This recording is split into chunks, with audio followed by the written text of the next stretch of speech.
sait que c'est aujourd'hui ou hier que Israël a déclaré qu'un de ses buts de guerre, c'était le retour des Israéliens au nord d'Israël, c'est-à-dire à la frontière libanaise, donc hors de la menace du Hezbollah. Alors, je ne sais pas si c'est la bonne méthode, j'ai des doutes, mais c'est bien l'objectif recherché. Les Israéliens ont-ils gardé une avance ? On se rappelle que très longtemps, dans ce type de domaine-là, ils avaient une avance. Est-ce qu'elle est conservée ? On en a ici d'illustration. On en a une illustration. Ne jamais oublier que la tradition de l'armée de Tsahal, de l'armée israélienne, est avant tout une tradition terroriste.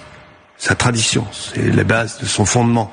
Contrairement à nos armées, qui sont des armées qui ont été toujours dans la légalité, dans le domaine régalien, et Tsahal a commencé par être une organisation terroriste. Donc elle a cette innovation, cette recherche perpétuelle de déséquilibrer l'adversaire. Elle en a gardé une empreinte, dites-vous. Ah, c'est certain. Ouais. Je me rappelle avoir interviewé Yitzhak Shamir, qui avait pratiqué le terrorisme lui-même, premier ministre israélien, qui avait été lui-même terroriste contre les Britanniques, et qui disait ça. Il y avait d'abord cette expérience première. Tout à fait.